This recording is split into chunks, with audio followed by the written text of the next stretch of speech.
Hello friends, hope you are well. Today we need to talk about Facebook and Apple, companies who are at odds with each other, and one could potentially make a dent in the other's. Most important thing, their share price. Could this spell the end of Facebook? What is the magic spell that could end Facebook? I'd love to know. Could it be a Christmas miracle? Welcome, Techman Pat here. Make sure to like this video if you did and subscribe if you'd like to support us and be notified of any new videos.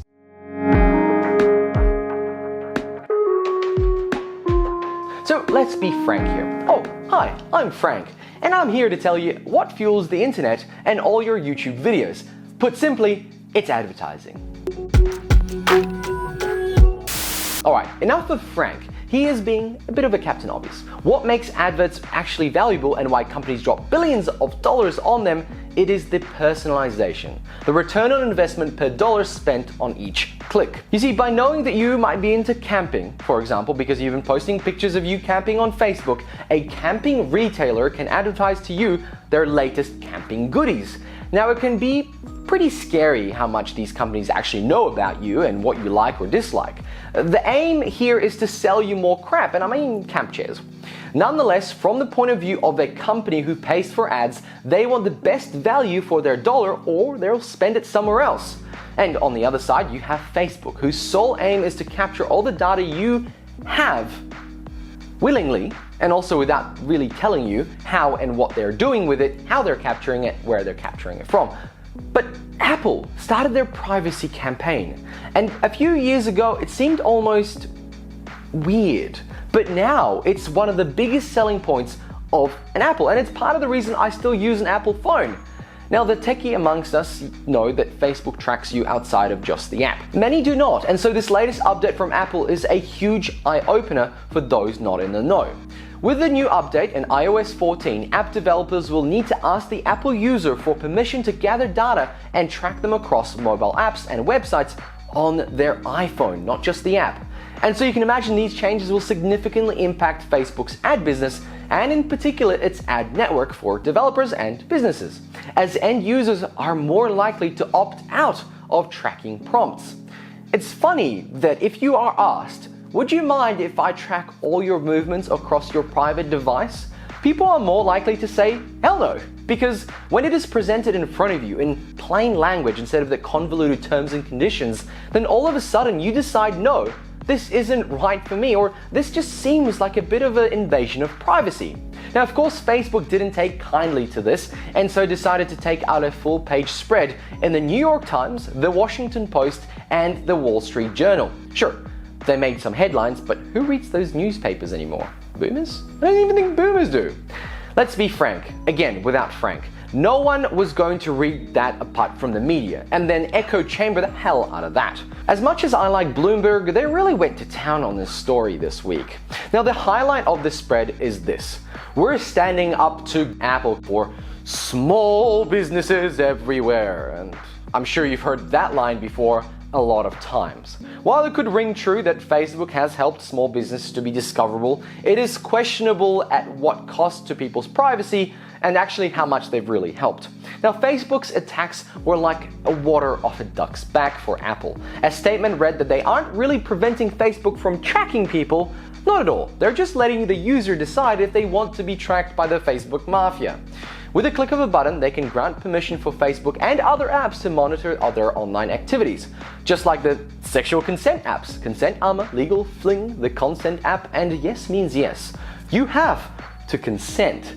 And so why not, right? Why shouldn't people be given the option to consent to their data being raided? Here is what Apple had to say about that. We believe that this is a simple matter of standing up for our users. They should know when their data is being collected and shared across other apps and websites, and they should have the choice to allow that or not. If you have an Apple device, you can check for yourself. In iOS 14, Apple added the Privacy tab in the App Store, which outlines each and every area that an app tracks. And as you can imagine, Facebook's list Here's a few pages, and it contains names, financials, address, and everything you can imagine. I don't even know where this information is really stored on Facebook. Well, of course, the phone contains a lot of the information, even now that we can use our phone to pay and actually use as a form of government ID. You can imagine all that information is right here. This privacy section is available on all apps in the App Store. It should let you know clearly what each app can access. But wait, there's more. Facebook isn't done just yet. They're going to fight this. But what are they really fighting? That's the question. We know Facebook tracks everything we do. We have just been given the option to opt out on a very popular device. Are they going to force Apple to not let us have an option to opt out? Well, Facebook's advertising business is worth $17.44 billion. So yeah, there is plenty of eddies to fight for. And by the way, eddies is the currency in Cyberpunk 2077, if you're wondering. 80 million small businesses use Facebook to promote their business. So yeah, they might start to see a decline. Then there are 2.45 billion monthly active users on Facebook, and that's as of Q3 2019. Which kind of means that now probably is even more, and it makes Facebook the world's biggest social media platform. Now, 96% of users are using the mobile app, and while Facebook for Android may have more absolute users than its iPhone counterpart, the iPhone has a much better penetration rate. Facebook's native app is actually used by 73.6% of the estimated 200 million iPhone installed base, and only 35% of the estimated 550 million Android installed base. This may be in part due to the popularity of Android in China, where Facebook is blocked. However, it may also show Facebook's lagging penetration in emerging markets like India, where Androids are common. And also, don't forget about iPads, they have Facebook apps too. Now, the iPhone users are worth a big chunk of that $17 billion, and this is only the beginning. So let me know your thoughts below. What can actually be done? How can we continue to use an app like Facebook and still fund Facebook to keep the lights on? Do they need to be a giant powerhouse and make billions, or could they make millions and still run the app? In any case, big props to Apple, though it's not like they really care about you or your privacy. It's really to sell more iOS devices, of course, and not like they're losing out anything either. At the end of the day, they have an ecosystem that does not rely on Facebook. But imagine if Facebook removed the iOS app from the App Store. What a war that would be. And on that potential Christmas miracle, it's time to end this video. Thank you very much for jumping in. Since Christmas is just around the next bender, then only a few more sleeps before we hit 2021 with the New Year's Eve bender. Wishing you all the best for the New Year's and Merry Christmas. Thanks for watching. Make sure to like this video if you did, and subscribe if you'd like to see more, and of course, support us. Thanks for watching, and bye!